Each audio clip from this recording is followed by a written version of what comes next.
Well, let's assume you've been smart at choosing good board members and that you have a variety of inputs and opinions that can actually help your business scale.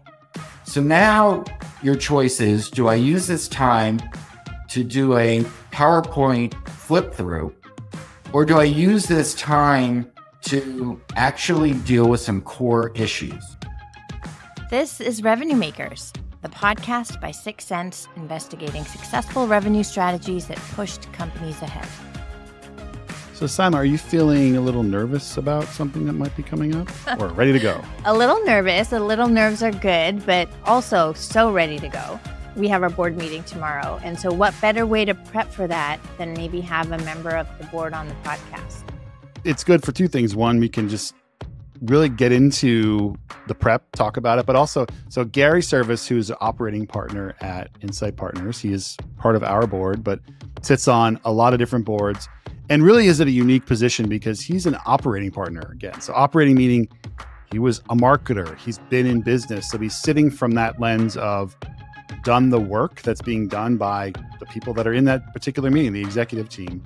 And so he's really looking at it from a lens of how's the business running versus a much more sort of financial investor type of point of view, which we'll talk about as well. So really, we got into some really actionable insights that I thought would be great for anyone who's feeling what you might be feeling right now. Again, I feel every go-to-market leader listening is going to take away what KPIs to focus on and what boards care about, how to structure your board meetings to get the most out of them. And then, of course, we had to talk AI. Gary had really, just distills it down, just a really great perspective on it and what it actually means. Yeah, let's do it. Hey, Gary. So the topic of the episode is really to understand what boards care about.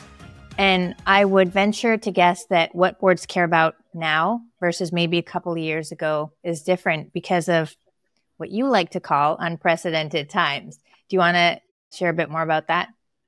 Well, as you and I chatted, I think everyone who's involved in the venture world has been going through unprecedented times, starting with COVID, going through, this crazy dislocation that occurred after COVID, then a recession, then a funding issue, then a bank failing, then the list goes on and on of things.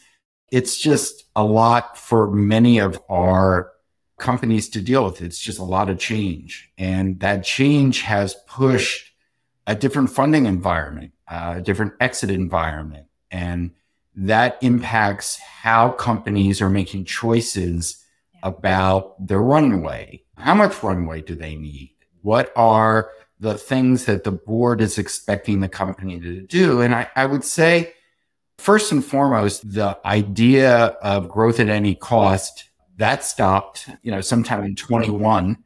And I think the much more of a rational growth plan that the spend and go to market matches the growth. It is unacceptable to have a growth engine that you're spending more on than is the revenue it's producing. It sounds obvious. The fact that I have to say it is actually kind of crazy. And I think the boards are just saying, we want efficient growth. We want growth that makes sense for the industry you're in, for where you are in your life cycle. And tell me how you're going to be a Rule of 40 company. Tell me how you're going to get to being profitable. God forbid, profitability. Who even knew that was a possibility? Yeah, so definitely, unprecedented times. You mentioned Rule of 40. What other KPIs do you feel boards are honing in more on? And I know you have a really interesting point of view around the difference between metrics and KPIs. I think that for most of our portfolio companies, we're, as marketers, overrun by metrics. It used to be really hard to measure marketing. Now we measure everything, whether it's false precision or not. We can have a discussion on that another day.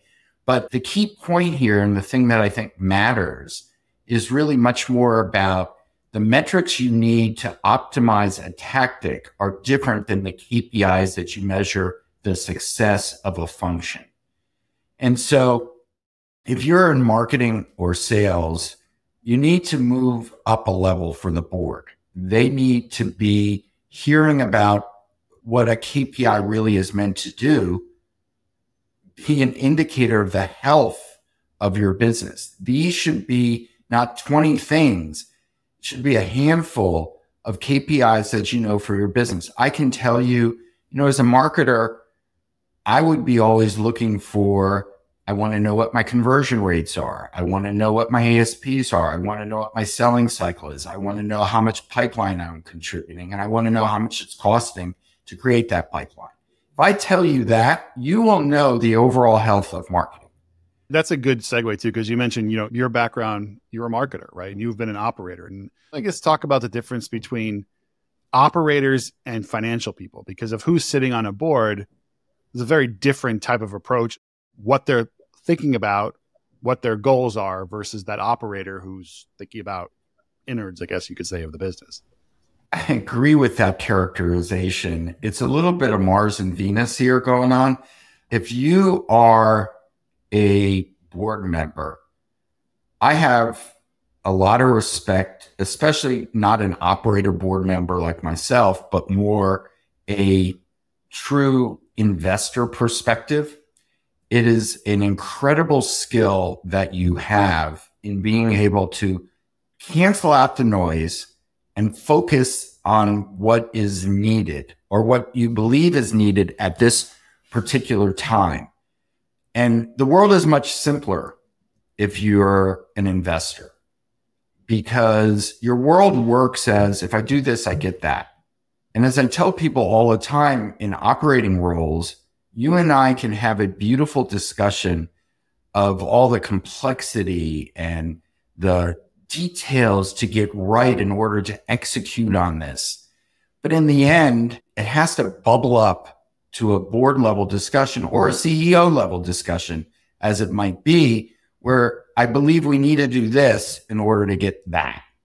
If you can boil it down to that simplicity, you'll get better understanding from your board by not muddying it up with all the details and all the other elements that could be part of it. Okay, Gary, we're going to hit on a topic that everyone's talking about, and I know you have a strong POV on, and that is AI. I'd love for you to comment on both kind of the operational impact of AI, but also from a product perspective, because so many companies are now adding in a generative AI component to the products. And so how do you think about both of those? I think a little bit about a talk that I gave over a year ago, and it was entitled, "No One Buys AI." And if you are in this space, you recognize it doesn't matter if it's AI or any particular feature of your product, it's only the benefit that matters. That hasn't changed. And sprinkling AI over your website and on your products, and look, we have AI, isn't going to get people to like your product more. The way to think about AI is there is the lowest common denominator of AI functionality, which I believe is a copilot. Copilots are lovely. They are generically dispatched across just about every platform today. And they perform an interesting service at some level, but they are not truly AI in your product, to be clear. And I think we're just starting to see among our portfolio companies, AI actually being integrated into the offering as net new functionality. And the way I sort of look at the stack is you had in the BG world before generative, a group of software point solutions. I'll use Drift as an example. Did something very particular about conversation. But the reality is, even if I inject AI in that, that's different than an AI first point solution that is coming to market. Now I have a chat that is completely generative, completely next gen, completely AI. And so I would move to the next piece and say, there's also going to be your platforms, like your Six Senses of the world. They have an inherent advantage of being able to integrate AI right into their platforms, and they're already there. And whether it be what Salesforce does or any of these platforms, they have a built-in advantage in this world. There's this new thing that we just started to experience, which I would call it to be your enterprise LLM, best characterized as the heartbeat of your organization.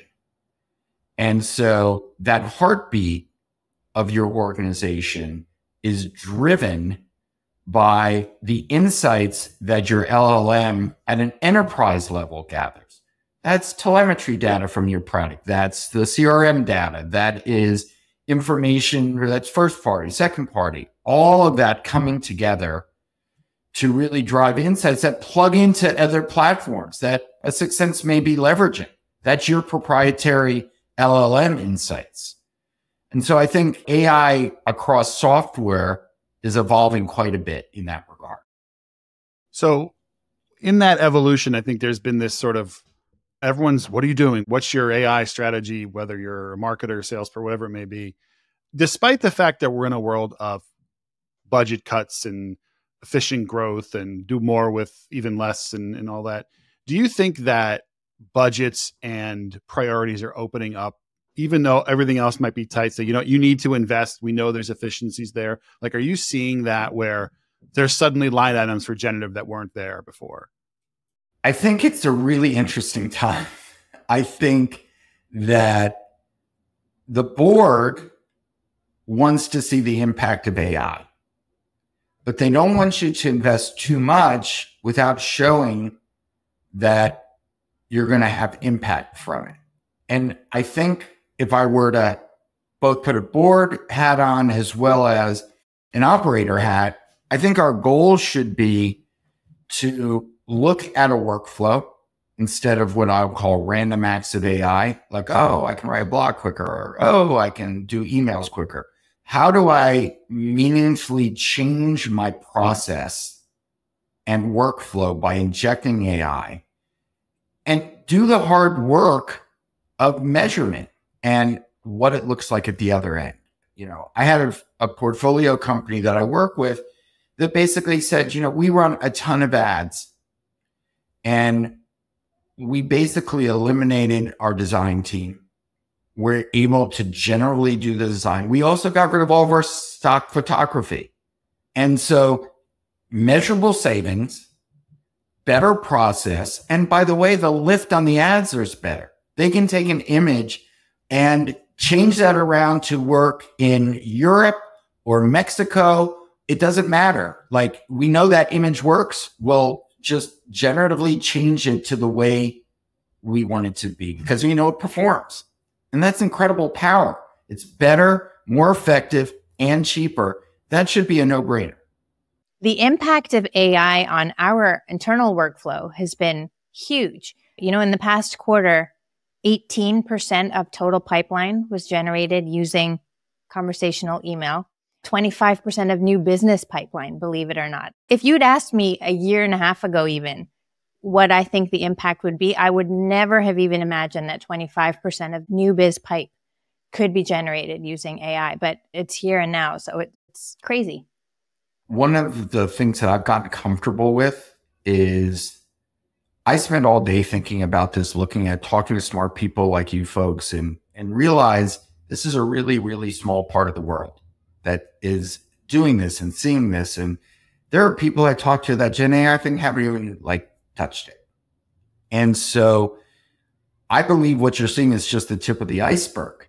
I think what you're seeing in terms of how the generative tools work, but there's a cautionary tale here. I generally say this all the time, that marketers ruin everything.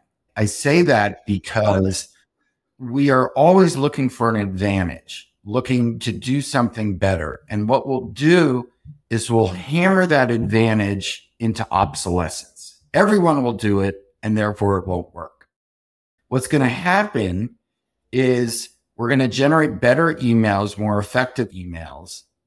And then my co-pilot that runs on Outlook is going to read those emails, determine what to do and respond to those emails. We're not.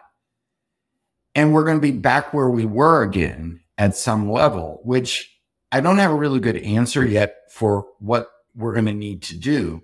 But I will say that we're going to need more authentic ways to communicate with people and connect with them. I believe live events, field events, those kinds of things are going to take on a very important role. Your job will be less to get them to open an email or click on a digital ad and more to get them to a place where you're actually speaking to them. And it's going to be hard for BDRs and SDRs to connect on the phone, but maybe that role morphs and becomes more about how do I create an authentic way to connect with you that makes sense. And so we're at the early innings. So like there's a lot of change coming down the pipe. A little bit earlier, we talked about the distinction of product-based AI features. So this is still AI related, okay, versus operations. But when you're looking and you're sitting on boards that are, I mean, these are tech companies, a lot of software, and you're thinking about the development of the platform, the roadmap, and the conversation about adding feature set and what are you going to do to competitive edge. I'm sure the conversation of, okay, let's go build something or let's go start acquiring companies. Can you talk a little bit about like that mentality, build versus buy, and how it maybe it's changed in the last couple of years and how you look at it? The issue for us is about first competitive advantage. And in the old world, there was an investment in software that should create a competitive moat for your company that should be defensible over a period of time. What I think is changing is that the amount of time that you get to have that competitive advantage is getting shorter. So if you believe that to be the case, then the issue becomes, how do I determine how much resources to put in for what ROI? And if you believe that that ROI is going to not make sense from an internal development, but you could get to market quicker with an acquisition and therefore drive the revenue sooner that drives a higher ROI, that will argue for a buy versus build decision. And I think it's going to be a very different decision because we don't have the time necessarily to do the full builds. How do executives get the most out of a board meeting? Because it can end up morphing into this operational readout of we got to show you all the metrics, and hopefully it's not like a top of funnel traffic number like you said, but all the operational metrics for all the functions versus actually using the wisdom in the room and the experience in the room from the board to get guidance on where the company needs to go. And I think it's a tricky balance, but how should we think about structuring the meeting itself? So it begins with a decision of the executive team, how they want to use that meeting. And we have seen a huge variance in those choices. Sometimes there are teams, which I think, by the way, this is the world's worst choice, decide, we don't want to give the board too much information. Like, we're going to give them just what they need. And that generally comes to bite you in the rear when things don't go the way you hoped. Absolutely don't do that. The second issue is, how are you going to use that time most productively? Well, let's assume you've been smart at choosing good board members and that you have a variety of inputs and opinions that can actually help your business scale. So now your choice is, do I use this time to do a PowerPoint flip through, or do I use this time to actually deal with some core issues? Because what you should do is, here are our KPIs. Here's how things are looking across our business, from engineering through marketing, through sales, through CS, through all the functional areas. And then you should have some topics that are good, beefy topics, not for you to tell them about, but to get their input and their recommendations on. And if you're using your board that way to solve the meaty problems, to talk about the issues, and that can be a variety of issues. It could be competitive threats. It could be product functionality issues. It could be, crowded messaging and positioning and what you're trying and what you're seeing, whatever it is, but use the board because hopefully they've seen more than you have. And they have more data points and more companies that they're experiencing. They'll say, I have another board that I'm on that they're dealing with this exact issue. Here's what they did. That's getting the wisdom of the board, not using it as a check the box activity. So, Gary, we have a question that we usually ask every guest on the podcast, but I'm going to change it up a little bit. So the question that we normally ask is, what's the most ridiculous thing that you've been asked to do in your career? But I'm going to change it to be, what's the most ridiculous thing you've seen happen in a board meeting? I was in a board meeting where one of the people there was going to be let go, but he was in the board meeting. And we had to somehow navigate the situation of literally asking him to leave the room because we didn't want him to be in on the discussion without letting him know, because he hadn't been let go yet, but he was soon to be let go. And then we had to come up with this elaborate farce, and we took out some other people just to make it seem it wasn't just him. It was just craziness. It's like, how can you plan so poorly that you would put us in that situation? It puts into, question the wisdom of the CEO, who should be, better orchestrating what was going on there. But that was crazy. You can imagine the fun. Well, that definitely qualifies. So, Gary, thank you so much for joining us. I think this was super actionable for someone, especially Simon, who has a board meeting in less than 24 hours. But for our listeners out there too, some really, really great insights, thoughts. Really appreciate it. You've been listening to Revenue Makers. Do you have a revenue project you were asked to execute that had wild success? Share your story with us at sixthsense.com/revenue, and we might just ask you to come on the show. And if you don't want to miss the next episode, be sure to follow along on your favorite podcast app.